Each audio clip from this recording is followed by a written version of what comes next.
आजचा हा कार्यक्रम ज्यांच्या संयुक्त विद्यमाने होतो आहे, सक्षम फाउंडेशन आणि केशव गोरे स्मृती संदर्भ ग्रंथालय. तर या वास्तूमध्ये आपण आहोत. आपण सगळे या वास्तूत नित्य नियमाने येत असणार, साहित्याची भाषेची आवड असणारी, अभिरुची संपन्न असा हा आमचा दर्दी प्रेक्षक वर्ग आहे, याची खात्री आहेच. थोडंसं सक्षम फाउंडेशन विषयी सांगते, कारण आपल्याला आपल्या दुसऱ्या पालक संस्थेची माहिती आहे असं गृहीत धरून. सक्षम फाउंडेशन ही एक समविचारी मित्रांची चळवळ आहे असं म्हणायला हरकत नाही.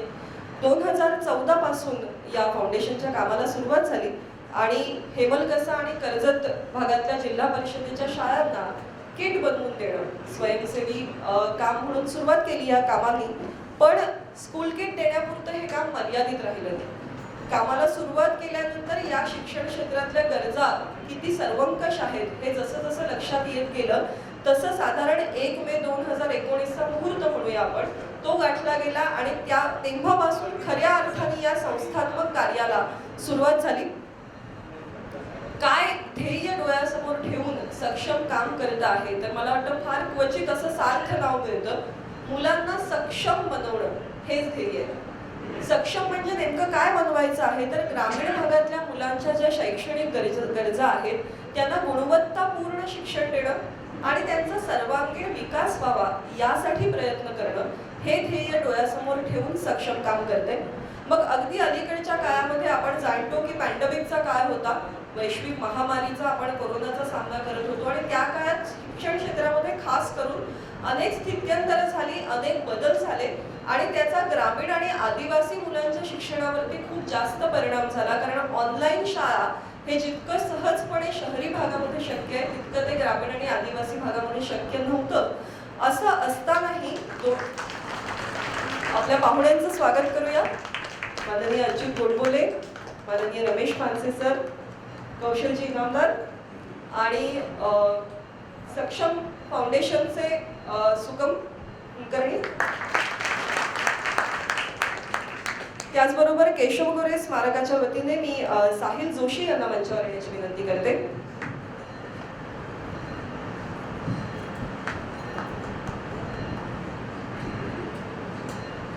मराठी अभ्यास केंद्राचे सुशीलजी आणि इतिहास अभ्यासक मेमाणे सर यांनाही मी कृपया मंचावर येण्याची विनंती करते. तर सक्षमच्या कामाविषयी आपण बोलत होतो. एकदा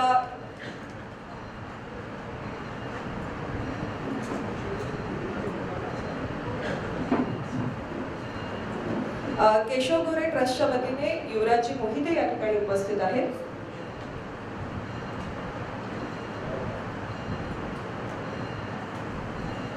सगळ्याच मान्यवरांसाठी एकदा आणि सक्षमच्या प्रवासातले काही ठळक टप्पे या ठिकाणी सांगते. 2020 मध्ये हा सगळा काळ अशा पद्धतीचा असतानाही आपलं काम आपण निरंतर सुरू ठेवलं आणि जिल्हा परिषदेच्या शाळांबरोबर खास करून आपलं जे कार्यक्षेत्र आहे ते गोरे, नवघर, सफाई आणि कर्जत या भागातल्या शाळांमध्ये आणि जिल्हा परिषदेच्या शाळांबरोबर मराठी माध्यमाच्या शाळांबरोबर आपण हे काम करत असतो. अशा ठिकाणी जवळजवळ 850 स्कूल किट्स देण्याचं आपण काम केलं, ज्याचा फायदा 17 शाळांना झाला. ऑनलाईन टीचिंग आपलं सोपं व्हावं यासाठी 15 नवीन स्मार्टफोन्स देण्यात आले, जे मुलं ग्रुपमध्ये वापरतात. म्हणजे संख्या कमी दिसली तरी त्याचे लाभार्थी आजच्या भाषेत सांगायचं तर अधिक आहेत. 2020 मध्ये पुण्यकर्म या संस्थेबरोबर जेव्हा स्थलांतर सुरू होतं अनेकांचं, तर स्थलांतरितांना रोजचं जेवण देण्याचं काम सुद्धा जवळजवळ 2 महिने आपण अखंडपणे करत होतो. 2021 मध्ये अनेक जिल्हा परिषदेच्या शाळांना संगणक आणि शैक्षणिक साहित्य आपण पुरवलं. वाचनालयाची निर्मिती असेल, ग्रंथालयांना पुस्तकं देणं असेल, या पद्धतीचं अनेक पद्धतीचं काम आपण करत असतो. त्याचबरोबर मेडिकल ड्राईव्ह सुद्धा सुरू आहे आणि 6 कोविड केअर सेंटर्स बरोबर आपण सातत्याने कार्यरत होतो. हा काही सगळ्या गोष्टीवर नाहीये, पण काही ठळक गोष्टी मी तुमच्यासमोर मांडण्याचा प्रयत्न केला. आणि आज सक्षम फाउंडेशनला आणि केशव गोरे स्मारकाला याचा आनंद आहे की मराठी भाषा दिवसाच्या निमित्ताने आजचा हा समारोह साजरा करत असताना ज्या ज्या गोष्टी मराठी भाषेच्या संदर्भात व्हायला हव्या, खरं तर असं झालं तर अशा पद्धतीचे जे आपण विचार करतो, आपल्याला लहानपणी निबंधाला जसे मुद्दे असायचे तसे, तर ते मुद्दे ज्यांनी प्रत्यक्षामध्ये लावून धरले आहेत आणि त्या संदर्भात जे कृतीशील आहेत असं आजचं हे व्यासपीठ आहे आणि म्हणूनच त्यांच्यासाठी एकदा जोरदार टाळ्यांचा गजर करूया. पुन्हा मी असं म्हणेन की सगळ्यांचा परिचय करून देणं इतकी दिग्गज व्यक्तिमत्व आहेत की मला वेळ अपुरा पडेल आणि त्यांना ऐकायला आपण अधिक उत्सुक आहोत. त्यामुळे मी जास्तीत जास्त कमी शब्दांमध्ये परिचय करून द्यायचा प्रयत्न करणार आहे. मराठीला जशी ज्ञानेश्वरांची गरज आहे तितकीच विज्ञानेश्वरांची गरज आहे असं कुसुमाग्रजांनीच म्हटलंय. आणि मला वाटतं त्या पदवीला ज्यांचं नाव सार्थ ठरेल असे लेखक आजच्या काळातले मराठीत लोक वाचतात का असा प्रश्न पडत असताना ज्यांच्या पुस्तकांच्या आवृत्त्यांवर आवृत्त्या निघतात आणि ज्यांची पुस्तकं आपल्याला आज किती आहेत तर संख्येने सांगायचं तर मुसाफिर पासून आजपर्यंत 40हून अधिक पुस्तकं, मी नेमका आकडा सांगत नाही कारण त्यात कुठल्याही क्षणी भर पडते, ज्यांनी लिहिली आणि ज्यांचा विषयांचा आवाका हा इतका मोठा आहे. म्हणजे संगणक युग असेल, बोर्डरूम असेल, किमयागार असेल, अर्थात, गणिती, सपूर्जा, मनात, ही मी वाचलेली पुस्तकं, त्यात तुम्ही वाचलेली पुस्तकं जोडा आणि हा इतका मोठा एक पट आहे की मराठी ही ज्ञानभाषा कशी होऊ शकते, कुठल्याही ज्ञानशाखेचं ज्ञान मराठीतून मांडता येऊ शकतं हा विश्वास आपल्याला ज्याने दिला असे अच्युत गोडबोले सर. हे केवळ त्यांच्या लेखक या एकाच रूपाविषयी मी बोलते आहे. बाकी बोर्डात आलेल्या मुलांपासून सुरू झालेला त्यांचा प्रवास आणि तो पटणीपासून ते IBM सारख्या संस्थेपर्यंत कसा पोहोचलेला आहे वगैरे हे तुम्हाला माहिती आहे. तुम्ही त्यांचे वाचक आहात याची मला खात्री आहे, म्हणून मी थोडंसं गतीने पुढे जाण्याचं धाडस करते. कौशल इनामदार यांच्याविषयी काय सांगावं. मला वाटतं ज्यांचं संगीत ही आज आपल्यासाठी एक अभिमानाची भाषा झाली आहे, त्यांच्या संगीतातून आपण मराठी भाषेचा अभिमान व्यक्त करतो आणि हे स्वप्न एका मराठी संगीतकारानं पाहिलं आणि भव्य दिव्य स्वरूपात साकार करून दिलं यासाठी महाराष्ट्र कायमच तुमचा ऋणी आहे. त्यांनी संगीतबद्ध केलेले चित्रपट, मालिका आणि गीतं याविषयी तर आपण जाणतोच, पण मराठी भाषेतला हा अमृताचा वसा मांडण्याचं त्यांचं जे काम निरंतर सुरू असतं ते मला वाटतं या व्यावसायिक कामगिरी इतकंच किंबहुना त्यापेक्षा काकणभर अधिक महत्त्वाचं, मोलाचं आपल्याला वाटतं. अर्थात त्यांच्या चित्रपटांना मिळालेलं यश, बालगंधर्वासारख्या चित्रपटातून मला वाटतं पुन्हा एकदा गंधर्व युगाची नांदी इथे झाली आणि तरुणाईला पुन्हा एकदा नाट्यसंगीताचं वेळ निर्माण करण्याचं यश त्यांच्या पदरी आहे. अजंठासारखा वेगळा प्रयोग असेल, कितीतरी चित्रपटांची नावं घेता येतील. पण त्याचबरोबर ते जितके उत्तम संगीतकार आहेत तितकेच उत्तम वक्ता आणि लेखक आहेत याचाही मला आवर्जून उल्लेख करावासा वाटतो. कारण फार कमी लोक अशी महाराष्ट्रात आहेत की ज्यांच्या बोलण्याकडे कान लावून ऐकावं असं आपल्याला वाटतं आणि तशा कोटीतलं हे नाव आहे असं निश्चितपणे म्हणता येईल. क्षितिज तसे दिसते सारखं पुस्तक असेल किंवा अनेक ठिकाणी अगदी सोशल मीडियाच्या माध्यमातून वाचनीय असं काही जे हाती गवसतं त्यामध्ये नक्की खाली कौशल इनामदार हे नाव लिहिलेलं असतं.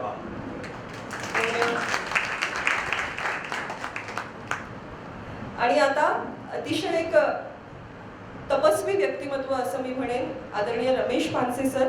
खरं तर सर अर्थशास्त्राचे प्राध्यापक, पण त्यांनी शिक्षणाचा जो वसा आणि जे व्रत हाती घेतलं, अनुताई वाघांपासून प्रेरणा घेऊन त्यांनी कामाला सुरुवात केली आणि याच आदिवासी भागामध्ये शिक्षण आणि पायाभूत सुविधा देण्याचं जे काम आहे, संस्थेचं नावच पहा ग्राममंगल. तर असं ग्रामामध्ये मंगलत्व निर्माण करण्याचं काम गेली कित्येक दशक सरांचं निरंतर सुरू आहे. शिक्षणाच्या बाबतीतले वेगवेगळे प्रयोग, म्हणजे सर म्हणतात तसं की ऐण्याची त्यांची शाळा पाहिल्यानंतर आपल्या मुलांनाही या शाळेत शिकता आलं पाहिजे असं शहरी भागातल्या पालकांना वाटावं, इतके सुंदर शिक्षणाचे प्रयोग त्या ठिकाणी सुरू आहेत. त्याला मुक्त शाळा असंही या प्रयोगाला म्हटलं जातं. मुलांना स्वतःहून शिकता यावं, शिक्षकाशिवाय. शिक्षकाचं म्हणजे जसं पूजेमध्ये पौरोहित्याचंच महत्त्व जास्त आणि देव बाजूला राहतो, तसं आपल्याकडे शिक्षकाचा धाक कमी जास्त आणि शिक्षण बाजूला राहतं. तर ते होऊ नये, मुलांनी स्वयंप्रेरणेने शिकावं या प्रेरणेतून सर काम करतायत आणि अनेक प्रयोग आहेत. खरं तर किती सांगावं तितकं कमी आहे. पण महाराष्ट्र बाल शिक्षण परिषदेसारखा प्रयोग असेल, शाळा बाह्य शिक्षण म्हणजे घरातच राहून मुलांना शिकवता येईल का, अर्थातच पालकांच्या पूर्ण सहभागातून यासाठीचा प्रयोग असेल, शास्त्रालय वाईच्या जवळ त्यांनी एक शास्त्रालय निर्माण केलंय की शास्त्र कसं शिकवावं याची एक प्रयोगशाळा असं त्याचं वर्णन करता येईल. द्विभाषा प्रकल्प, कारण मुलांना 2 भाषा तरी किमान आल्या पाहिजेत, त्यामध्ये एक मातृभाषा मराठी आणि दुसरी इंग्रजी.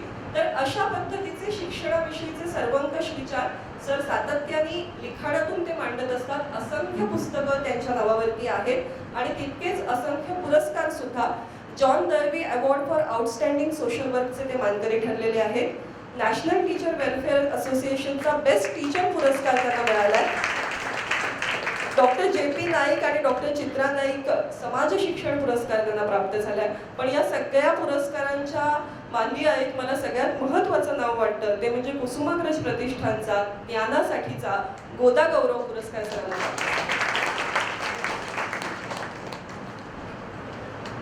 यानंतर आपल्याबरोबर आहेत योगेंद्र उर्फ राज चंद्रकांत मेमाणे सर, इतिहासाचे अभ्यासक, आता इतिहासाचे प्रकाशक सुद्धा, म्हणजे पुस्तक प्रकाशक या नात्याने, आणि मोडीलिपी तज्ज्ञ. त्यांनी अनेक संशोधनाची महत्त्वाची कामं केलेली आहेत. मी काही उल्लेख करते. पारगाव मेमाणे हे त्यांचंच गाव, त्या गावाचा ऐतिहासिक मोडी कागदपत्रांचा पूर्ण अभ्यास करून त्यावरचं संशोधन त्यांनी सादर केलं. अतिशय अभिमानाची गोष्ट 2018 मध्ये छत्रपती शिवाजी महाराजांचं एक अप्रकाशित पत्र त्यांनी प्रकाशात आणलं. टाळ्या झाल्या पाहिजेत यासाठी. 2019 मध्ये पेशवेकालीन जेजुरी हे संपूर्णतः मोडी कागदपत्रांचा अभ्यास करून केलेलं संशोधन त्यांनी पुस्तक रूपाने सादर केलं, ज्याला अहमदनगर ऐतिहासिक वास्तू संग्रहालयाचा कैलासवासी आबासाहेब मुजुमदार पुरस्कार जो अतिशय मानाचा मानला जातो तो प्राप्त झालाय. आणि याच संशोधनाला महाराष्ट्र ग्रंथोत्तेजक संस्था पुणे यांचाही पुरस्कार प्राप्त झालाय. 2021 मध्ये म्हणजे अगदी अलीकडच्या काळात श्रीमंत सदाशिवराव भाऊ पेशवे यांचा शिक्का त्यांनी प्रकाशात आणला आणि देवगिरीवर झालेल्या एका लढाईचा 1763 सालात झालेली ही लढाई ज्याचा वृत्तांत आजवर ज्ञात नव्हता तोही प्रकाशात आणण्याचं श्रेय त्यांना जातं.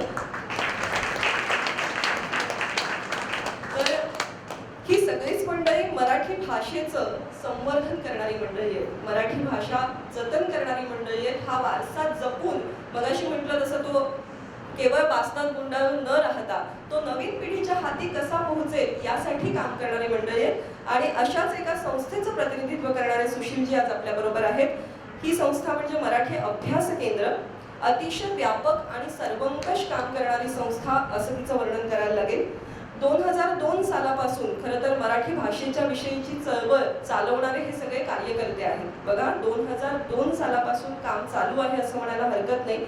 आपल्याला आठवत असेल तर 11वी 12वीच्या विद्यार्थ्यांना मराठी भाषेला माहिती तंत्रज्ञानाचा पर्याय देण्यात आला आणि ही गोष्ट निश्चितच चिंताजनक होती आणि त्यासाठीचा लढा या मंडळींनी सुरू केला. आणि तेव्हा त्यांच्या असं लक्षात आलं की केवळ एवढी मलमपट्टी करून भागणार नाहीये, जखम खूप खोलवर आहे आणि तिच्यावरती औषधोपचार सुद्धा दीर्घ काळ करावे लागणार आहे.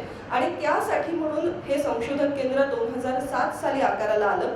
मग अनेक बाबींसाठी संशोधन केंद्र काम करतं. मराठी शाळा, मराठी शाळेतील शिक्षकांसाठी इंग्रजीच्या कार्यशाळा, शिक्षण माध्यमाचा कल पालकांचा नेमका कशाकडे आहे हे दाखवणारे सर्वेक्षण म्हणजेच सर्वे, मराठी प्रेमी पालकांचं महासंमेलन घेणं, कोरोना काळामध्ये वेब संवादाच्या माध्यमातून मराठी माध्यमाविषयीची प्रीती निर्माण करणं, वाङ्मय मंडळ जी ठिकठिकाणी विद्यालयातून महाविद्यालयातून असतात त्यांच्याशी संलग्न राहून काम करणं, शासकीय पातळीवर मराठी वापर केला जावा यासाठीचा आग्रह धरणं, मराठी युनिकोडच्या संदर्भातला त्यांचा आग्रहाची मोहीम अतिशय महत्त्वाची मानली जाते.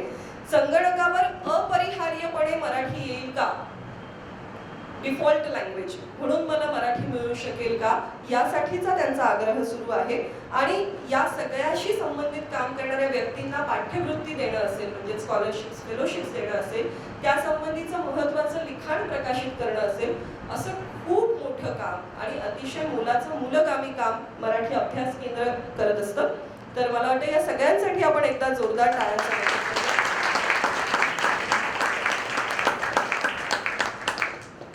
एवढ्यासाठी परिचय करून दिला, कारण आज या सगळ्यांचं आपण या ठिकाणी स्वागत तर करतो आहोतच, पण सक्षम फाउंडेशन आणि केशव गोरे स्मृती स्मारक या सगळ्यांना आज एक पुरस्कार देऊन गौरवत आहे. आणि हा पुरस्कार आहे भाषा संवर्धक पुरस्कार. भाषेचं संवर्धन करणारी ही मंडळी आहेत आणि आपण खरं तर याला पुरस्कार म्हणत असताना हा ऋणनिर्देशच आहे असं म्हणूया. आपण त्याविषयीचं त्यांचं ऋण मान्य करतो आहोत, कारण हे व्रत घेऊन काम करणं आजच्या काळामध्ये हे अजिबातच सोपं नाही. या सगळ्यांनी आपल्या अनेक भौतिक सुखांचा यासाठी त्याग केलाय, तो त्यांनी केलाय, त्यांच्या कुटुंबियांनी केलाय आणि त्याबरोबर त्यांनी जोडलेले जे असंख्य कार्यकर्ते आहेत त्यांनी आणि त्यांच्या कुटुंबियांनी केलाय. या सगळ्यांचा गौरव आपण या निमित्ताने करतो आहोत. म्हणजे त्यांना पुरस्कार देऊन खरं तर आपणच पुरस्कृत होत आहोत या भावनेतून हा पुरस्कार आहे. तर माननीय अच्युत गोडबोले सरांना आपण सगळ्यात आधी तो सुपूर्द करूया आणि आज त्यांच्या हस्ते इतर सर्व सन्मान मूर्तींचा आपण सत्कार या ठिकाणी करणार आहोत. तेव्हा मी युवराज मोहितेजींना विनंती करते की आपण अच्युतजींना सन्मानित करावं.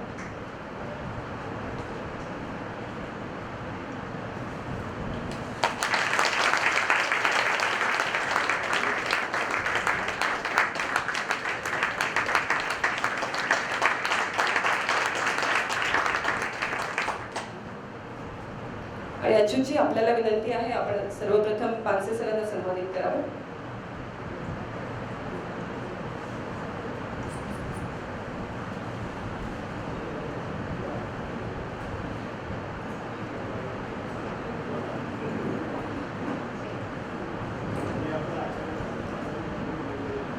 असंख्य व्यवधानं असताना आणि सरांचं कार्यक्षेत्र आयना हे डहाणू जवळचं गाव आणि सरांचं सध्या वास्तव्यही तिथेच असतं. असं असतानाही आज सर आवर्जून गोरेगावमध्ये आले आहेत. तेव्हा एकदा गोरेगावकर सरांनी स्वागत करूया त्यांचं. त्यानंतर कौशलजींचा सन्मान करण्याची विनंती करते.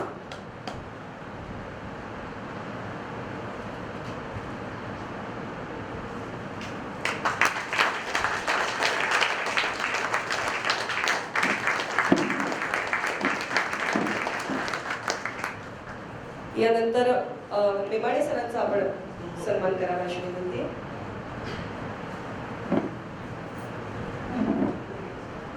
इतिहासातली अनेक अप्रकाशित दालनं आपल्या संशोधनातून आपल्यासमोर खुले करणारे आणि आज मोडी लिपीचे तज्ञ हे फार कमी आहेत. फार कमी लोक त्या अभ्यासाकडे वळतात. तो किचकट विषयही आपल्यासाठी सोपा करून सांगणारे असे मेमाणे सर. आणि यानंतर मराठी अभ्यास केंद्राच्या वतीने मी सुशीलजींना विनंती करते की आपण हा सन्मान स्वीकारावा.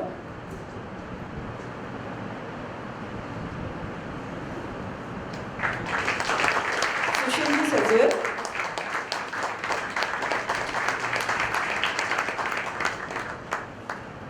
त्याचबरोबर सरांना विनंती आहे की आपल्या हस्ते काही बसून घ्यायला हरकत नाही. काही संस्थांचं आपण प्रशस्तीपत्र देऊन या ठिकाणी गौरव करतो आहोत. आपण प्रत्येकच जण आपापल्या परीने जर खारीचा वाटा उचलला तर मराठी भाषा टिकवणं हे तितकं अवघड होऊ नये. पण असा खारीचा वाटा उचलण्याचं धाडस करणारी मंडळी फार कमी असतात. या कुसुमाग्रजांच्याच नाशिक नगरीमध्ये विनायक रानडे यांनी ग्रंथ तुमच्या दारी हे स्वप्न पाहिलं आणि ते आज खूप मोठ्या प्रमाणात यशस्वी झालेलं आपल्याला दिसतं. अगदी केवळ महाराष्ट्रात भारतात असं नव्हे तर परदेशस्थ मराठी नागरिकांमध्ये सुद्धा ग्रंथ तुमच्या दारी यशस्वी झालेलं दिसतं. मुंबई नगरीमध्ये 8,000 वाचक या शृंखलेने बांधले गेलेले आहेत आणि 30 लाखाहून अधिक रुपयांची ग्रंथसंपदा या ठिकाणी उपस्थित आहे मुंबई विभागामध्ये. तेव्हा ग्रंथ तुमच्या दारीच्या मुंबई विभागाचं आपण या ठिकाणी कौतुक करतो आहोत.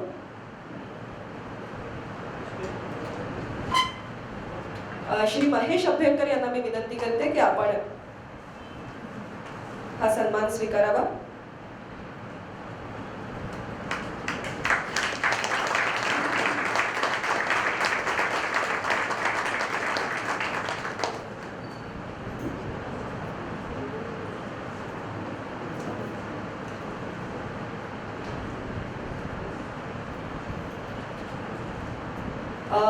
या संपूर्ण कार्यक्रमाच्या यशामध्ये ज्यांचा हात आमच्या हाती होता म्हणूनच हा कार्यक्रम करणं आम्हाला शक्य झालं.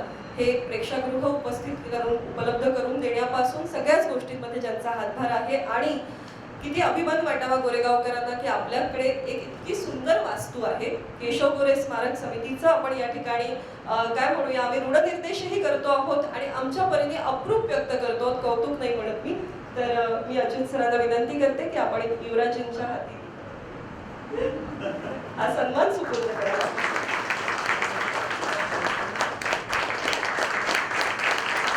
एवढ्यापुरती तुम्ही यजमान भूमिका बाजूला ठेवावी असं आमचं म्हणणं आहे.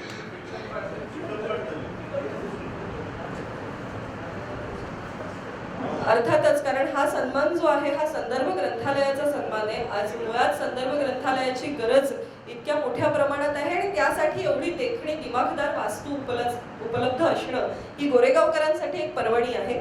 त्याचप्रमाणे JB नगर येथील जो वाचक संघ आहे त्याचाही आपण या ठिकाणी सन्मान करतो आहोत.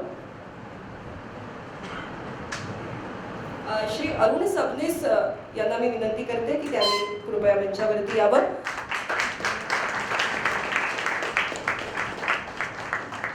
हा एक वाचकांचा मेळा आहे असं मी म्हणेन. JB नगर अंधेरी वाचक संघ, जिथे आपण जमूया, आपण पुस्तकांविषयी बोलूया असं म्हणत एकत्र येण्याला सुरुवात झाली.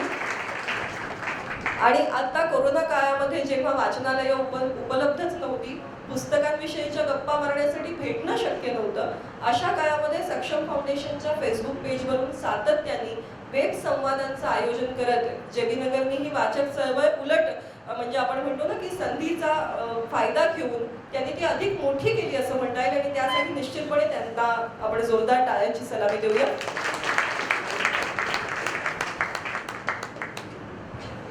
आणि या चळवळीमधील अतिशय महत्त्वाचं योगदान ज्यांनी दिलं त्या पौर्णिमा पारखी यांना मी विनंती करते की आपणही कृपया येऊन सन्मानाचा स्वीकार करावा.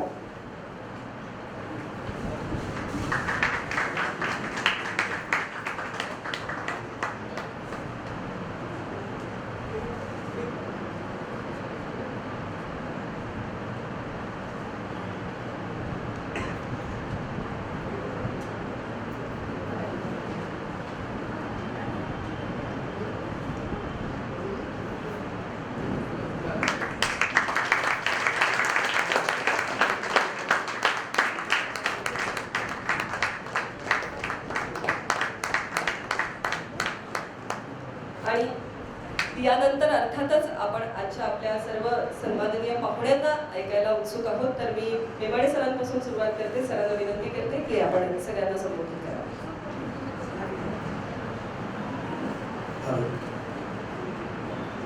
धन्यवाद समीराजी. व्यासपीठावर उपस्थित सर्व मान्यवर, सक्षम फाउंडेशन, केशव गोरे स्मारक ट्रस्ट आणि समस्त मुंबईकर, मला आधी नमस्कार करतो आणि तुमचे खूप खूप आभार मानतो माझा इथे सन्मान केल्याबद्दल.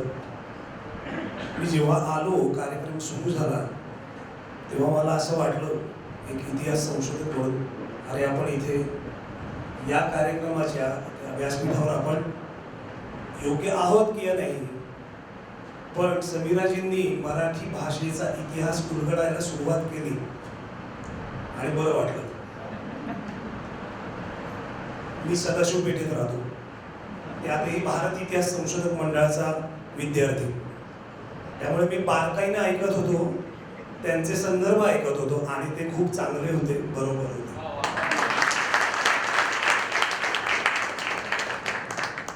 मुंबईत सन्मान होते याचा विशेष आनंद आहे. माझं जन्मगाव कल्याण आहे, तुमच्या शेजारीच. आणि म्हणजे माझं वैयक्तिक मत असं आहे की मुंबईमध्ये सन्मान झाला तोही पुण्याच्या माणसाचा, तोही सदाशिव पेठेतल्या माणसाचा, हे जास्त महत्त्वाचं आहे. गमतीचा भाग सोडून देऊया, पण इतिहास संशोधक आहे म्हणून भाषेचं जे संवर्धन आहे किंवा सोप्या भाषेत सांगायचं तर आत्ता अशी परिस्थिती आहे की भाषा वाचवण्याचीच गरज निर्माण झाली. पण या संदर्भात छत्रपती शिवाजी महाराजांनी पण एक मोठं कार्य करून ठेवले. सर्वसाधारणपणे आपल्याला शिवाजी महाराज म्हटलं की अफजल खान वध आठवतो, शाहिस्तेखानाची बोटं तोडली ते आठवतं. पण महाराज किती द्रष्टे राज्यकर्ते होते याची माहिती एका घटनेतून आपल्याला होईल. आपल्यापैकी काही जणांना माहिती असेल, काही जणांना माहिती नसेल, पण छत्रपती शिवाजी महाराजांनी भुंडीराज व्यास या विद्वान ब्राह्मणाकडून राजव्यवहार कोश नावाचा एक ग्रंथ लिहून घेतला होता.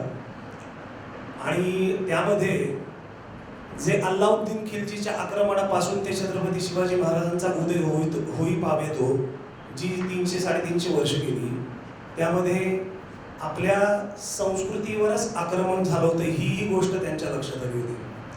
त्यामुळे त्याची 10 प्रकरणं आहेत.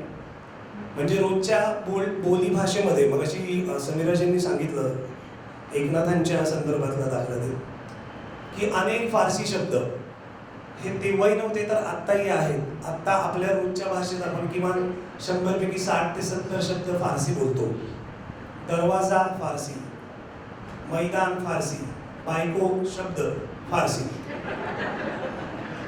तर सांगायचा उद्देश असा आहे की किमान आत्ता जी भाषा आहे ती वाचवणं तरी आपल्या हातात आहे. तर छत्रपती शिवाजी महाराजांनी तो ग्रंथ लिहून घेतला, त्याला संस्कृत प्रचूर शब्द, प्रत्येक फारसी शब्दाला त्यांनी त्यामध्ये घालायला लावले. एक उदाहरण सांगतो. महाराजांच्या राज्याभिषेकाच्या आधीची जी पत्र आहेत त्याचा जो मायना आहे सुरुवातीचा, अजरक्त खाने राजे श्री शिवाजी राजे दाम दौलत हू तहा मुग्धमानी सूर्याची पाटील फलाना फलाना. तर अज म्हणजे फ्रॉम, रक्तखाना म्हणजे ऑफिस, शिवाजी राजे म्हणजे छत्रपती शिवाजी महाराजांच्या ऑफिसमधून हे पत्र पाठवण्यात येते. दहा मुग्धमानी म्हणजे कुणाला पाठवलं ते, आणि मग पुढे बिदानंद की जाणावे की. आणि राज्याभिषेक झाल्यानंतरचं जे पत्र आहे ते थोडक्यात एक सांगतो त्याचा महिना. स्वस्ति श्री राज्याभिषेक शततीन नरनाम संवत्सरे क्षत्रिय कुलावतांस श्री राजा शिव छत्रपती यांनी आज्ञा केली ऐसी जे. किती सुंदर वाटलं ना ऐकायला.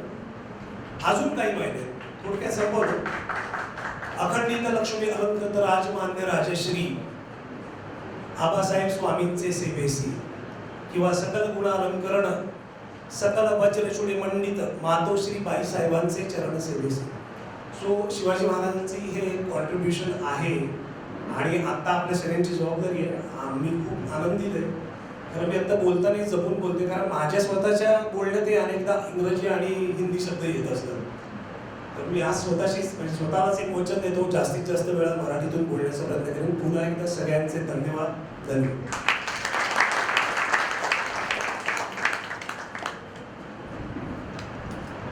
नमस्कार. सर्वप्रथम सक्षम फाउंडेशनने जो आमचा इथे सत्कार केलेला आहे त्याबद्दल सक्षम फाउंडेशनचे सर्वप्रथम मी आभार व्यक्त करतो. आणि सक्षम फाउंडेशनचं काम तसं मला जास्त माहीत नाही आहे, पण मी समजून घेण्याचा प्रयत्न करतोय. आणि जे काय यांनी ओळख करून देताना तर शेवटी सांगितलं की शैक्षणिक कार्य खूप चांगल्या प्रकारे करते. खरं तर आम्ही कार्यकर्ते म्हणून जे मराठी शाळांसाठी आणि मराठी भाषेसाठी जे काम करतोय त्यामुळे एक यांच्या कामाविषयी जवळीक आम्हाला निर्माण झालेली. काही 5-6 महिन्यांपासून मी सक्षमचं काम समजून घेण्याचा प्रयत्न करतोय आणि त्यांच्या संपर्कात आहे. आणि 2 गोष्टी मला इथे सांगाव्याशा वाटतात. आम्ही कार्यकर्ते म्हणून ज्यावेळेस काम करतो तेव्हा सांगणं हे मला महत्त्वाचं वाटतं. मराठी शाळांबद्दल खरं तर 5 आणखी चांगल्या पद्धतीने बोलतील, पण तरीही मी सांगण्याचा प्रयत्न करतो की पालकांनी निश्चितपणे म्हणजे कुठल्याही शंका न ठेवता मराठी माध्यमातच मुलांना शिकवायला पाहिजे हे मी सांगू शकतोय. कारण की माझी मुलंही मराठी माध्यमात शिकतात. हा एक प्रवास आनंददायी प्रवास आहे. भाषा इंग्रजी आली पाहिजे. भाषा शिकणं, इंग्रजी भाषा शिकणं, इंग्रजी माध्यमात शिकणं, वारंवार तेच आपण बोलतोय. तुमच्या सगळ्यांनी तुम्ही ते सगळं ऐकलं असेल, पण भाषा शिकणं, इंग्रजी भाषा शिकणं, इंग्रजी माध्यमात शिकणं ह्या 2 वेगळ्या गोष्टी आहेत. एक आनंददायी प्रवास या माध्यमातून तुम्ही खरं तर या सगळ्या गोष्टीकडे बघायला पाहिजे असं मला वाटतं. या 10-15 वर्षामध्ये असं काय बदललं की इंग्रजी माध्यमाशिवाय आपलं होऊच शकत नाही, चालूच शकत नाही. याचा पालकांनी विचार करावा असं मला वाटतं. आणि कार्यक्रमाची जी काही सुरुवात झाली खरं तर मी आधी ठरवून ठेवलं होतं की यांनी जे काही संदर्भ आणि जे दिलेले आहेत खरं तर ते खरंच खूपच छानच संदर्भ तुम्ही दिलेले आहेत. सुरुवातीपासून अतिशय मी खूप काळजीपूर्वक ते ऐकले आणि खूप छान एक सूत्रसंचालन तुम्ही इथे केलेलं आहे. आणि 2 गोष्टी मला इथे सांगायच्या ज्या मराठी अभ्यास केंद्राच्या ओळख करून देताना राहिलेल्या आहेत. खरं तर मराठी भाषा विभाग जो झाला त्याच्या पाठीमागे मराठी अभ्यास केंद्राचे खूप महत्त्वाचे प्रयत्न होते. आणि दुसरा मराठी भाषा संवर्धक पुरस्कार उद्या मुख्यमंत्र्यांच्या हस्ते शासनाचा जो घोषित झाला तो मराठी अभ्यास केंद्राला मिळणार आहे. ह्या 2 गोष्टी मला इथे सांगायला महत्त्वाच्या वाटतात. आणि आपण आमचा सत्कार केला तेव्हा पुन्हा एकदा सर्वांचे आभार. धन्यवाद. मी पाचवी सरांना विनंती करते की काही नाही, एक चांगली संध्याकाळ खूप आनंदात गेली. मनापासून बोलतोय. मी जिथे राहतो, त्या जंगलात राहतो, त्या जंगलात अशा तऱ्हेचे आनंदाचे प्रसंग, कार्यक्रमाचे, मराठी विषयीचे, संगीताचे, कवितांचे खूप कमी असतात किंवा अभावानेच असतात असं मी म्हणतो. त्यामुळे आजची संध्याकाळ तुम्ही माझी चांगली घालवली. मला असं वाटतं माझ्या संध्याकाळी अशा संध्याकाळी अधिक आल्या तर बरं वाटेल. अशी एक संध्याकाळ आणखीन एक येऊन गेली काही वर्षांपूर्वी, जेव्हा मराठीचं अभिमान गीत आणि त्याचा उद्घाटनाचा समारोह कौशकने जेव्हा केला, मी त्याला हजर होतो. त्यातल्या उद्घाटकांपैकी मी एक होतो. तो मान त्याने त्यावेळेस मलाही दिला होता. परंतु ती संध्याकाळ कायम लक्षात राहणारी होती, तशी आजची संध्याकाळ माझ्या कायम लक्षात राहते.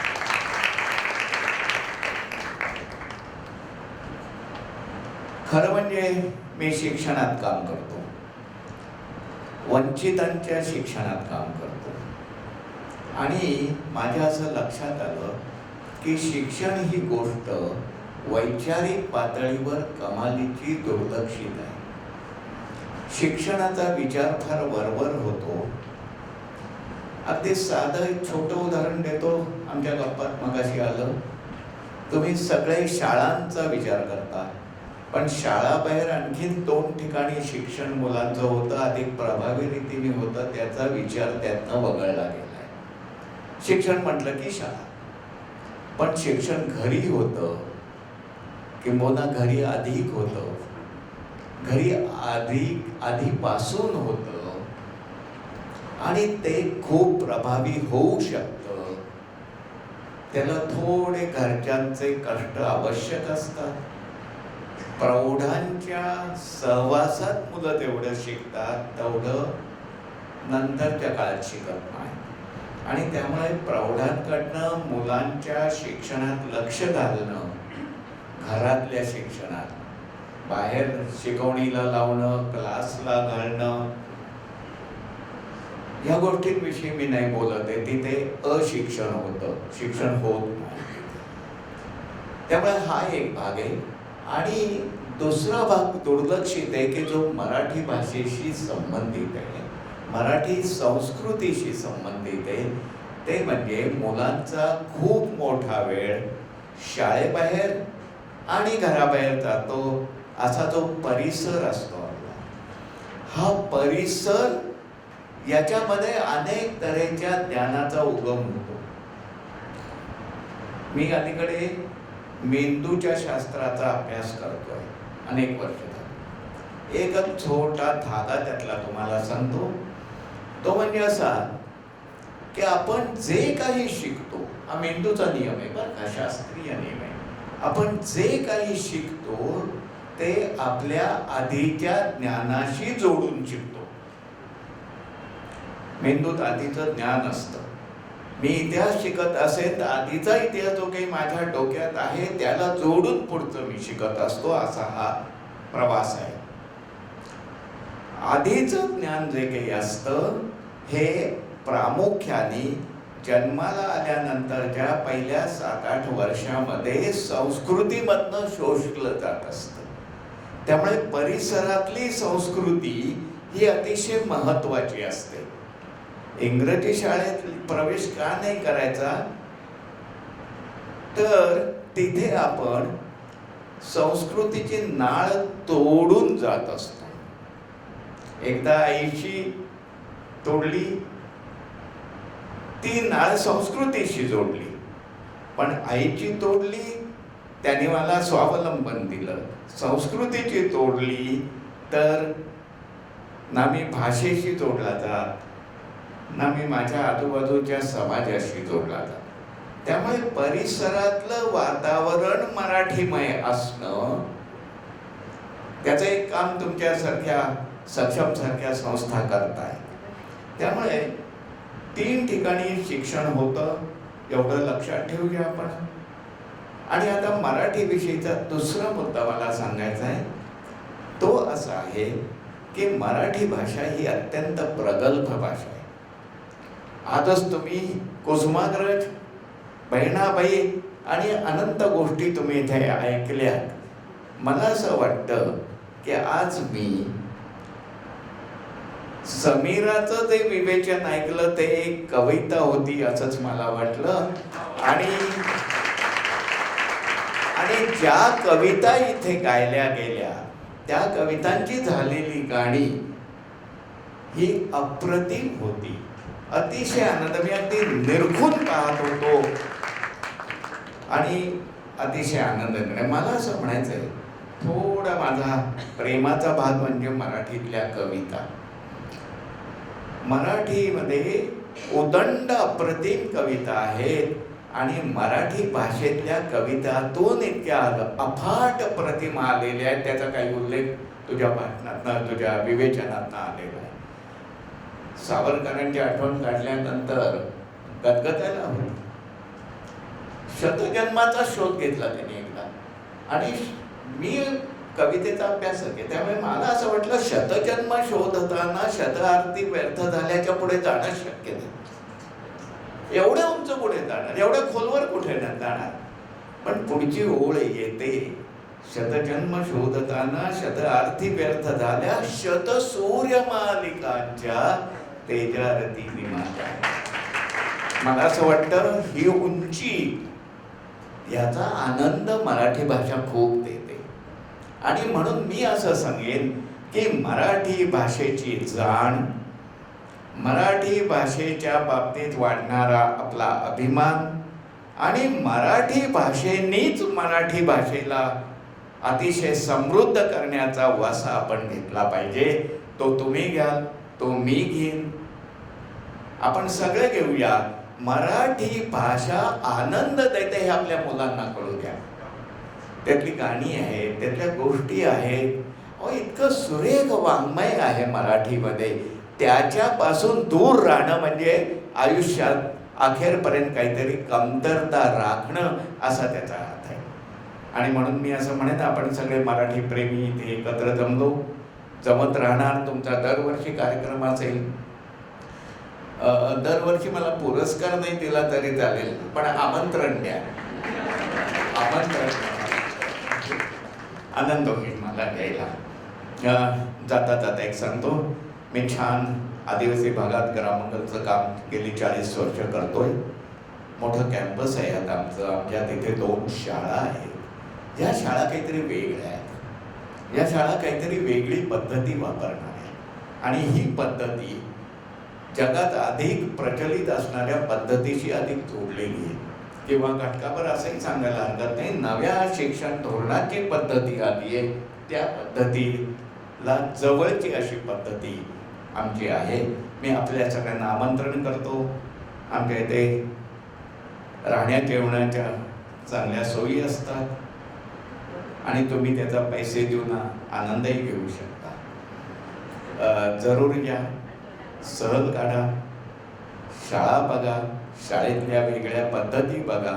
आणि मी आपल्या संस्थेला एक असं सुचवतो की जर का माझ्या इथे जे काही पद्धती नव्या निर्माण झाल्या त्या पद्धतीचा मी जर का तुम्हाला काही लाभ करून देऊ शकलो तर तोही माझ्या संध्याकाळचा प्रकाश अधिक चांगला होईल. मी त्यासाठी धन्यवाद. धन्यवाद सर. आणि यानंतर माझ्या पुढचा प्रश्न असा आहे की मी आधी, हा संगीत क्षेत्रातला प्रश्न आहे की आधी शब्द की आधी चाल. तसं आता आधी शब्दप्रभूंना विनंती करायची का आधी, का आज मराठी भाषा गौरव दिनासाठी साहित्यिकाचं मनोगत राखून ठेवायचं? बरं, आधी शब्द आपण अच्युत सरांना विनंती करू. नमस्कार. मला शब्दांत इतकी सूर खूप प्रिय आहे. पण पहिली गोष्ट, मला सक्षम आणि गोरे फाउंडेशन सगळ्यांचेच आभार मी मानतो आणि माझा सत्कार केल्याबद्दल मी धन्यवाद देतो. आणि माझ्या सकट ज्यांना तिथे त्यांचा सत्कार झाला तर सगळ्यांचं अभिनंदन करतो. त्यामुळे माझं हस्ते सगळ्यांचं झालेलं आहे तर माझ्या सकट अभिनंदन करतो मी. मला मुख्यतः या प्रोग्राममध्ये म्हणजे समीराचं मी नेहमीच ऐकत आलेलो, दूरदर्शनपासून अनेक वर्षांचा खूप चाहता आहे मी. पण आत्ता बऱ्याच वेळा बोलून झालं मी जास्त बोलत नाही. बरोबर अतिशय सुंदर अशा तऱ्हेचं मी ऐकलेलंच नव्हतं. इतकी सुंदर एका म्हणजे इतिहास अत्यंत उगवतं आणि फार फार सुंदर त्याचं सगळं. आणि त्याचबरोबर गाणी जी होती अत्यंत सुरेल, सगळी राजधानीवर होते. आपण यमन सगळी मजा येते ऐकायला. पण आणि त्याला साथ सुद्धा फार छान दिली होती त्या मुलीने. फार अतिशय चांगलं हे केलेलं. हा कार्यक्रम खरोखरच छान चाललेला असताना मी त्यात आणखीन बोलून लोकांचा आम्हाला एका प्रश्नाचं उत्तर हवंय तुमच्याकडून हा. की तुम्हाला इतके पर्याय असताना मराठीत लिहावं असं का वाटतं? मला ते मुख्य म्हणजे काय की मी पहिल्यांदा 4 पुस्तकं इंग्रजीतून लिहिली इन्फॉर्मेशन टेक्नॉलॉजी. ती बरीच गाजली. ती इनफॅक्ट 1,00,000-2,00,000 बऱ्याच प्रती गेल्या. टाटा मॅग्रोलनी छापली. ती चायनीज भाषांतर जगभर मिळतात ती. जपान, हाँगकाँग, सिंगापूरची. आणि ती कठीण विषयांवर ऑपरेटिंग सिस्टम 600-700 पानी पुस्तकं आहेत. पण ते झाल्यानंतर मी हजारो सॉफ्टवेअर इंजिनियर असलेल्या कंपन्या चालवल्या. त्या माझ्या घरी प्रॉब्लेम्स होते ते सांगायची की जरी पुस्तकावर वाचलं असेल तर कदाचित माहीत असेल. पण त्यानंतर एकेकाळी असा प्रश्न आला की आपल्याला त्या मुलाच्या साठी जेवढे जमवायचे तेवढे पैसे आपण जमवले तर नुसतेच पैसे जमत बसायचे. त्याचं मला फार काही नाद नाही, त्याचं मला आकर्षण पडतं की माझ्याकडे मर्सिडीज आहे ते मी अगदी सहज घेऊ शकेन. प्रश्न तो नाही आहे. प्रश्न की आपण करतो काय आयुष्यात. आणि त्यामुळे वर्षाला 3 कोटी 4 कोटी अशा अनेक ऑफर्स असताना मी त्या सोडल्या. एकेच ठरवलं पण माझ्याकडे 4,000 पुस्तकं आहेत, सगळी इंग्रजीतली, बरीचशी इंग्रजी, मराठी सुद्धा आहेत, माझे 500-700 आहेत, पण बाकी सगळी इंग्रजीतली पुस्तकं. कारण माझं वाचन जे झालं त्या 40 वर्षातलं IITs असल्यापासून तर नंतर परदेशी सगळीकडे सातत्याने इंग्रजीतलं वाचन सगळे पुस्तक होतं. आणि हे जे सगळे विषय आहेत ना त्या विषयांचं मला भयानक आकर्षण, नुसतं आकर्षण म्हणजे त्याला इंग्लिशमध्ये दिलेतांतिश म्हणतो, लुडबुड नुसतं असं नाही आहे. खोलवर त्याचं मला त्यात बुडून त्याचं समजावून गेलं. आताच विद्यार्थी असणारे एक आपण बोललो त्याच्याविषयी. कारण एक थोडं बारीक सांगतो एका मिनिटात की IIT असताना मला वाटतं बोर्डात 16व्या दुसरीच पहिलीच IIT मध्ये एकही गणितात मार्क गेले, सगळं वाटतं बाबा छान छान आपण फार हुशार. पण IIT एक ग्रुप जमला, त्या ग्रुपमधली जी माणसं होती त्यांनी मी झोप पडली आणि त्या ग्रुपकडे मी आकर्षित झालो. एक मी TI फॉर्मला visiting professor कॉर्नेलमध्ये quantum physics, एक श्रीकृष्ण दाणी म्हणून जगातल्या पहिल्या 50 मॅथमॅटिशियन पैकी. अशा सगळ्या IIT, TI फॉर्म, BS मधल्या लोकांचा ग्रुप जमला तर आपण कुठेच नाही ते लक्षात आलं. आणि या सगळे लोक त्यांच्या क्षेत्रात ग्रेट होते, पण त्याचबरोबर त्यांना असंख्य विषयात खोलवर ज्ञान आणि कुतूहल होतं. मग त्यात अर्थशास्त्र होतं, समाजशास्त्र होतं, त्यात इतिहास होता, त्यात विज्ञान होतं, तंत्रज्ञान होतं, त्यात मानसशास्त्र होतं, संगीत होतं, साहित्य होतं. मला मी असा बघतच बसलो आणि त्यामुळे मी आकर्षित झालो. मग शेवटी 3 वर्ष IITचे अभ्यास न करता फक्त ह्याच्याच विषयी वाचन झालं. रात्री बेरात्री आमच्या चर्चा चालायच्या, मारामाऱ्या चालायच्या. आणि नंतर मी आदिवासी चळवळीत ते सांगत बसत नाही. प्रश्न असा की तो इंटरेस्ट टिकून राहिला. हे खरं महत्वाचं की आयुष्याची परीक्षा आहे. नुसतं BTech करून GRE जाऊन अमेरिकेला कोणी जाऊ शकेल ना. आपण फारच क्षुल्लक वाटत तेव्हा पण आमच्या वेळी गेलं नाही तिकडे. नंतर मी बऱ्याच वेळ जाऊन आलो, पण ते जाऊन तिकडे राहायचं, मग भारताची इंडिया म्हणायचं, इंडिया मला कसं ते माहिती आहे वगैरे असं हे असलं कल्चर मला अजिबात आवडलं नाही. आणि मग मी इन्फॉर्मेशन टेक्नॉलॉजीत राहिलो, पण नंतर मला मी म्हटलं की आता मराठीत आणलं पाहिजे.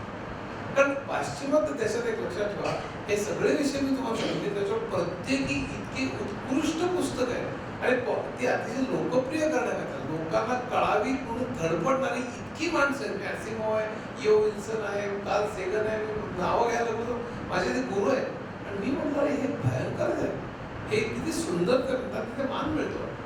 आपल्याकडे तुम्ही कादंबरी लिहिली तर मान मिळतो, साहित्य म्हणणार मला तुम्ही साहित्य नाही तसं म्हणणारे निम्मे लोक आहेत महाराष्ट्रात, कारण कादंबरी लिहिली तर साहित्य कसं. मी असं ठरवलं की ज्ञानभाषा झाली पाहिजे. म्हणजे काय तर नुसते प्रतिशब्द मराठीत आणणं नव्हे, नुसते अवघड प्रतिशब्द आणणं. कारण आपल्याकडे फार लांबच बोलत नाही, मुख्य आपल्याकडे संशोधन जर का खरोखरच मराठीतनं झालं, मराठीतनं एवढे प्रचंड पेपर झाले की ते अमेरिका इंग्लंडमध्ये ट्रान्सलेट होऊन तिथे घेत आहेत. जपान, चीन, फ्रान्स इथे का त्यांच्या भाषेत संशोधन होऊ शकतं, कारण त्यांच्याकडे जितका मोठा रिसर्चची बॅकग्राऊंड आहे.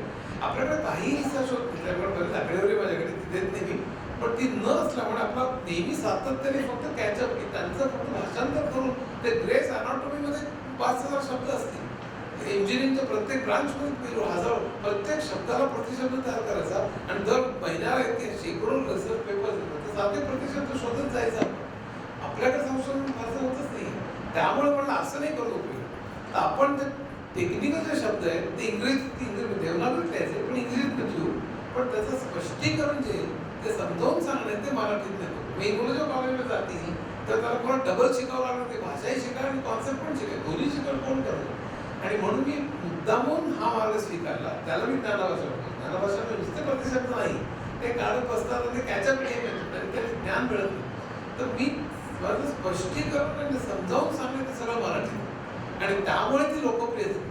आणि मी हे करायचं ठरवलं तेव्हा लोकांना काय पण वेळेत एवढे सुखवस्तू सगळे जॉब माझ्याकडे 2-2 IIT आणि IIMचे 2 एक्झिक्युटिव्ह असिस्टंट सेक्रेटरी माझे केबिन, आणि मी दर महिन्याला अमेरिकेत जायचो.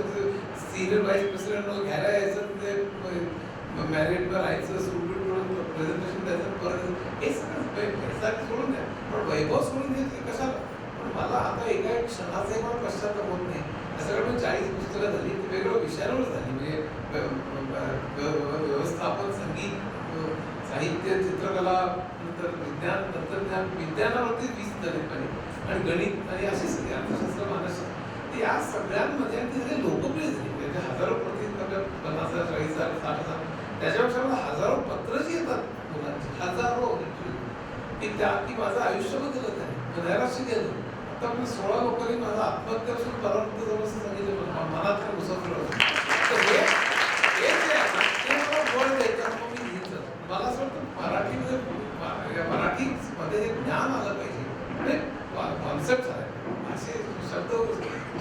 तर म्हणून माझी धडपडीपर्यंत चाललेली आहे. तर म्हणून मी मराठीत लिहितो. आणि 40 तर 50 वगैरे होतील होपफुली या काढला महिन्यात, अजून बरीच चालू आहे.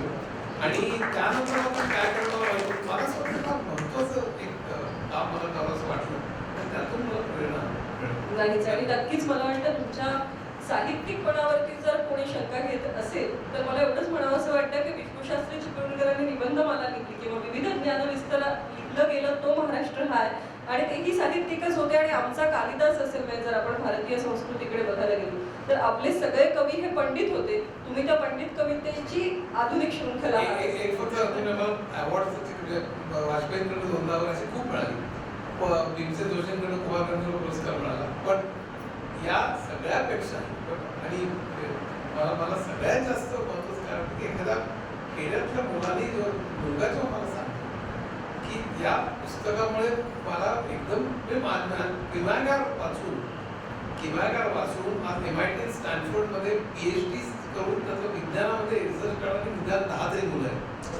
चांगलं वाचून 20 तरी मुलांनी स्वतःचा उद्योग चालू केला. करतेच गेलेली म्हणून एकदा पुण्यात चाललेलो होतो तेव्हा थोडं पळत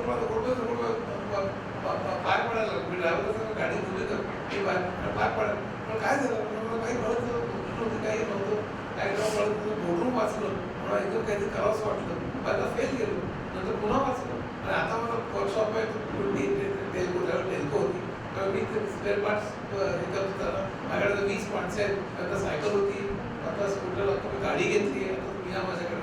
अशी माझ्याकडे असंख्य उदाहरणं आहेत. प्रत्येक पुस्तकाने प्रचंड आयुष्यात बदल घडणं, हे मला पंतप्रधानांकडनं हे मिळण्यावर हे खूप छान वाटतं. अशा माझ्याकडे पारितोषिक आहे, पण त्याच्यापेक्षा मला महत्त्वाचं आयुष्यामध्ये बदल घडणं लागतं लोकांच्या हृदयाला हात करणं, मला ते फार मोठा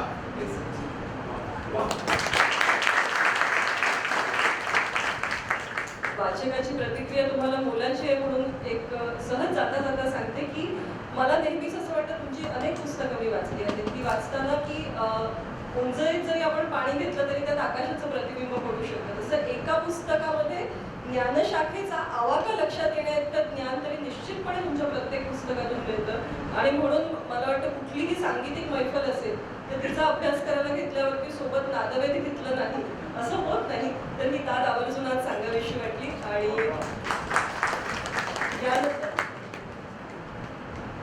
यानंतर अर्थातच आपण कौशलचिन्ह ऐकायला उत्सुक आहोत, पण एखाद दोन सूचना.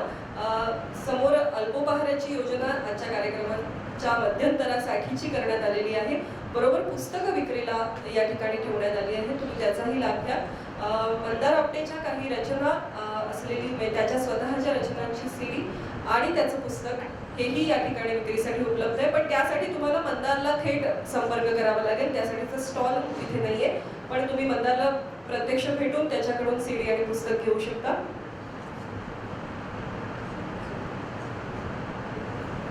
आणि आजच्या आपल्या या अतिशय रंगलेल्या संध्याकाळी अतिशय रसाळ वाणीच्या वक्त्याला सामोरं जाण्याआधी मला वाटतं एका व्यक्तीसाठी आपण टाळ्यांचा गजर केला पाहिजे. ते माझ्या शेजारी आहेत सुगम सर, सुगम कुलकर्णी यांच्यासाठी एका टाळ्यांचा गजर करूया. कारण आत्ताच्या अवघड काळामध्ये मुळातच कार्यक्रम करणं ही फार अवघड बाब आहे. आणि त्यात अशा ठिकाणी मुंबईच्या एका उपनगरामध्ये सगळ्यांची मोड बांधणं आणि इतकी सार्थ व्यक्तिमत्व एकत्र आणून मराठी भाषेचा गौरव दिन साजरा करणं हे सक्षम आणि केशवपुरे स्मारकाने जे करून दाखवलं त्यामागची असंख्य गोष्टी आणि त्या सगळ्यासाठीची धडपड यामध्ये या दोघांचाही सहभाग आहे, सुगम सर आणि युवराजजी. तर दोघांसाठी एकदा जोरदार टाळ्यांचा गजर करूया. आणि यानंतर कौशिकजी.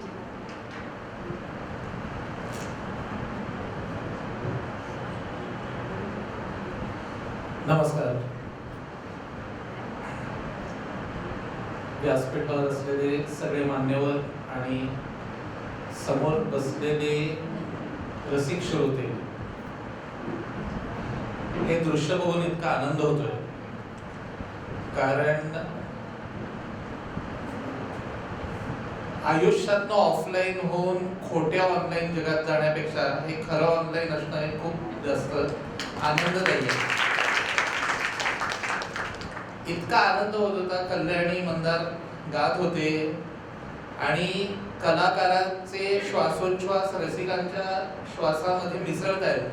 हीच खरी मैफल आहे. त्यामुळे समीराने उल्लेख केला की शब्द अधिक सूर अधिक. तर आमच्याकडे म्हणजे मराठी संगीतकारांमध्ये तर जुन्या संगीतकारांनी हा दंडकच घालून दिलाय की शब्द आधी. कारण खळे साहेब म्हणायचे की आधी चाल आणि नंतर शब्द, हे म्हणजे आधी झबलं शिवायचं आणि नंतर मग त्या मापाचं बाळ शोधत फिरायचं. अर्थात काळ बदलतो आणि आता 99% झाली आधी चाल आणि नंतर शब्द असे होतात. माझं म्हणणं आहे की बाळ गोड असेल आणि झबलं त्याच्यावर खुलून दिसत असेल तर आपण त्या बाळाचे लाड करावे. आधी झबलं का आधी बाळ या फंदातच पडू नये.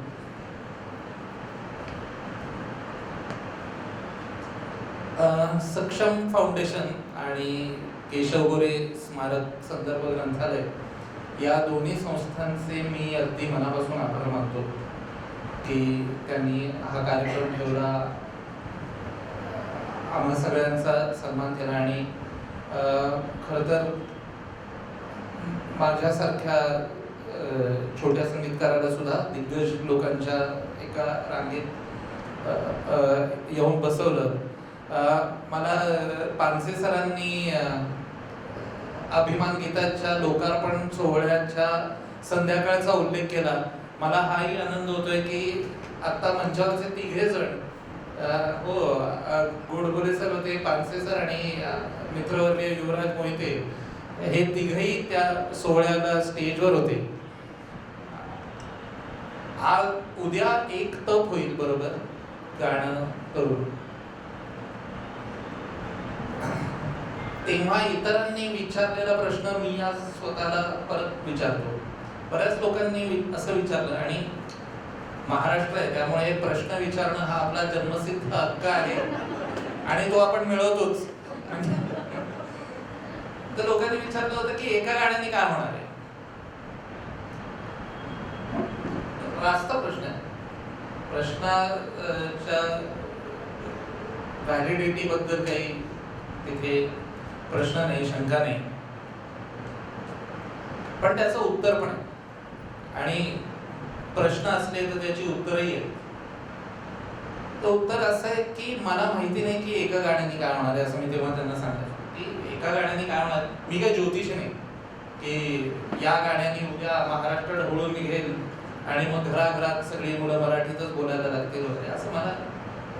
पण तुम्हाला हिमालयाची यात्रा करायची असेल तरी पहिलं पाऊल घराच्या बाहेर टाकाल की नाही. तर हे पहिलं पाऊल आहे. आणि संगीताचा महिमा अगाध आहे अशी इतर कशावर नसेल तर या गोष्टीवर माझी श्रद्धा आहे. काय आहे की तुम्ही कुठलाही प्रश्न एखाद्या संगीतकाराच्या हातात द्या किंवा गायकाच्या, तर एखाद्या सुरवंटाचं फुलपाखर होतं तसं त्या प्रश्नाचं गाणं सुद्धा. आणि गाणं म्हणजे चैतन्य. आज आपण लताबाई गेल्या असं म्हणणं हे आपल्यासाठी जड का जातं, आणि खरं त्याच्यात फार तथ्यही नाहीये असं म्हणण्यात. कारण माणूस जातो म्हणजे काय तर श्वासोच्छ्वास थांबतो. इतक्या सगळ्या गाण्यांच्या रूपाने ज्यांचा श्वासोच्छ्वास सुरूच आहे त्यांना आपण केलं असं म्हणावं तरी कसं.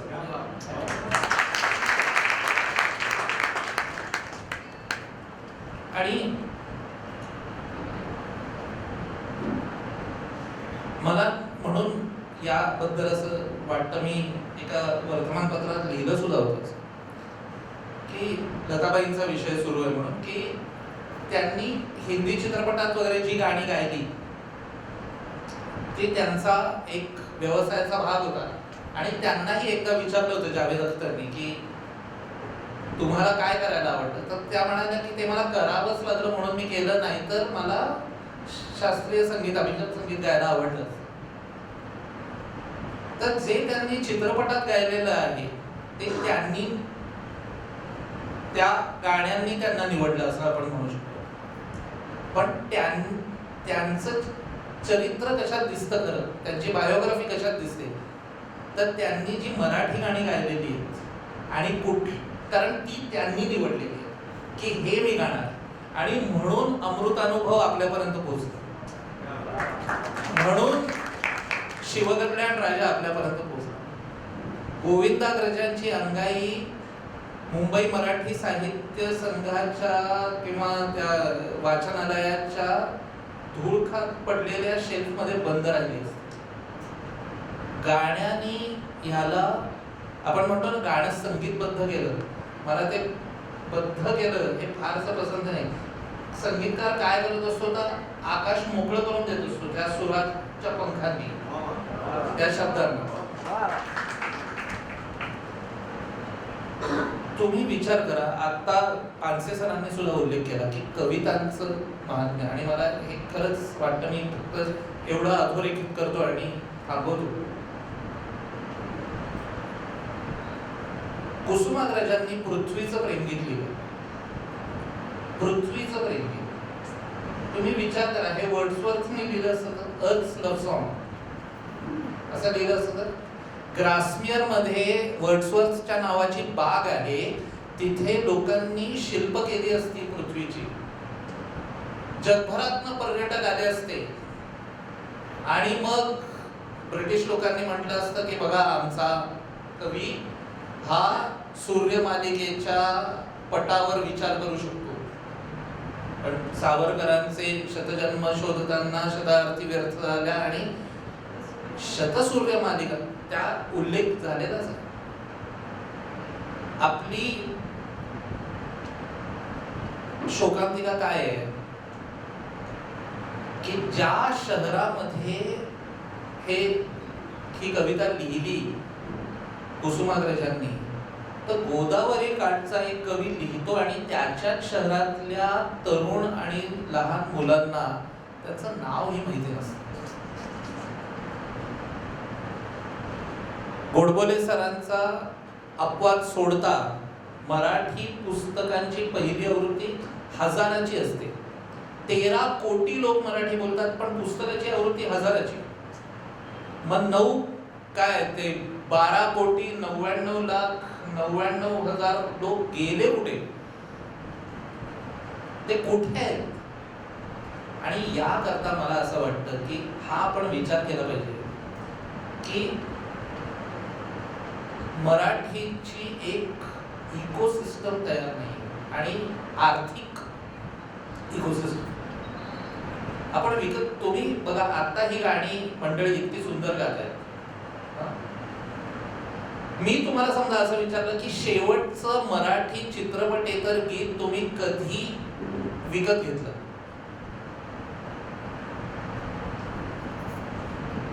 तुम्हाला सांगता येणार नाही. बरं कधी विकत घेतलं सोडा, कधी ऐकलं तुम्ही नवीन मराठी चित्रपटेतर तरी तुम्हाला डोकं खाजवावं लागतं. एकेकाळी जी आपली जीवनरेखा होती ती गोष्ट आता व्हेंटिलेटरवर आहे. आणि बऱ्याचदा लोक असं म्हणतात की नाही नाही ते संगीतकारांसाठी आणि गायकांसाठी आपण ते केलं पाहिजे. संगीतकारांसाठी गायकांसाठी तुम्हाला काही करायची गरज नाही. तुम्हाला तुमच्यासाठी केलं पाहिजे, तुमच्या पुढच्या पिढीसाठी केलं पाहिजे. पु ल देशपांडेंनी न्यू जर्सीच्या एका त्या बृहन्महाराष्ट्र मंडळाच्या त्या कन्व्हेन्शन मधल्या भाषणात असं म्हटलं होतं की एक रशियन म्हण आहे, a song has the longest life. गाण्याचं दीर्घायुष्य असतं सगळ्यात जास्त. आणि तुम्ही तुमच्या समाजातल्या मुलांच्या ओठावर त्यांच्या मातृभाषेतलं एक गाणं द्या, ती भाषा, ती संस्कृती, ते मूल असेपर्यंत जिवंत राहील. आणि या मी त्याचं जिवंत उदाहरण म्हणजे या सगळ्या लोकांच्या थिसिसच्या विरुद्ध मी इंग्रजी माध्यमात शिकलेलो आहे. महाविद्यालयाचं शेवटचं वर्ष संपेपर्यंत माझा आणि मराठीचा संबंध नव्हता, पण मराठी नेहमीच आहे माझ्या. काय करणार तू? आणि विज्ञानाचाच आता शोध आहे ना की आता फक्त मेंदूमध्ये फक्त आपली काय मेमरी आता नाहीये, ती आपल्या जीन्स मध्ये पण आहे. त्यामुळे हे तू आज जे म्हणतेस बहिणाबाई आणि गोविंदाग्रज, हे सगळं आपल्या भाषेमध्ये एक प्रचंड कलेक्टिव्ह विस्डम आहे. तुम्ही भाषेपासनं आपल्या मातृभाषेपासनं मूल तोडता म्हणजे तुम्ही या सगळ्यात तुम्हाला पुन्हा एकदा चाकाचा शोध लावावा लागतो. का करायचंय आपल्याला हे? त्यापेक्षा अशी एका अर्थाने मला इंग्रजी शब्द आठवतो पण तो योग्य आहे त्याच्यासाठी, एक रूटलेस जनरेशन तयार करण्यापेक्षा आता आपण वेळेस जागे होऊया. अभिजात म्हणजे काय तर ज्याचा प्रत्येक पिढीला असं वाटतं की आपण याचा नव्याने अन्वयार्थ लावला पाहिजे, ते अभिजात. त्यामुळे मराठी अभिजात भाषेचा दर्जा सरकार देईल तेव्हा देईल, त्याची गरज नाही आपल्याला. अभिजात आहेच ही भाषा. जाता जाता एकच म्हणतो, तुम्हाला वीज वाचवायची असेल तर तुम्हाला वापर कमी करावा लागेल, भाषा वाचवायची असेल तर वापर वाढवावा लागेल.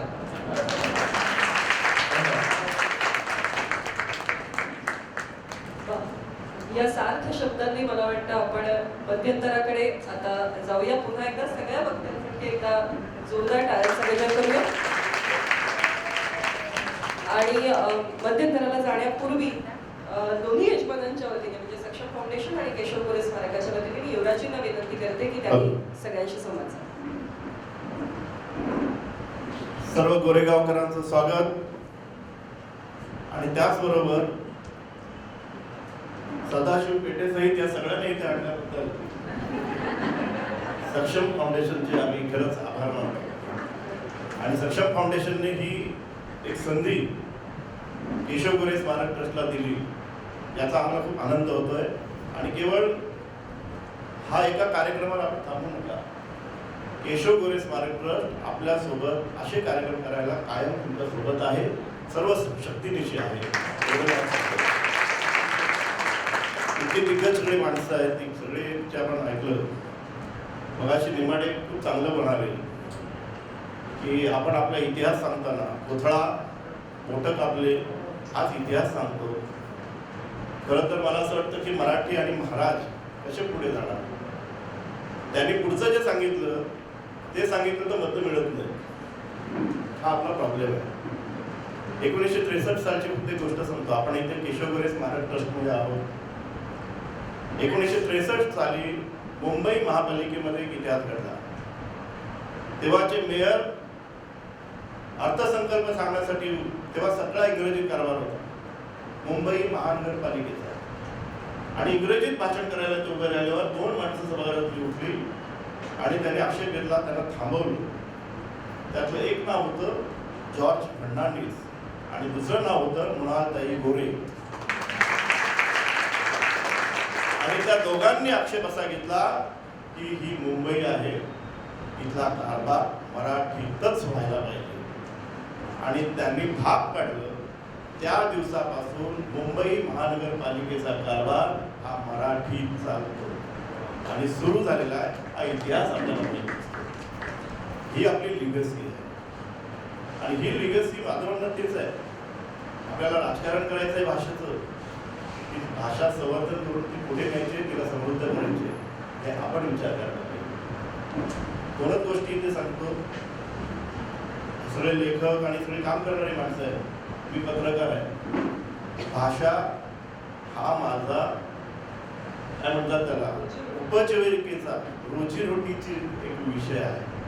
मी नेहमी मुलांना सांगतो मराठी भाषा कधी जमेल तर ती जेव्हा तुम्हाला काही रोजीरोटी देईल.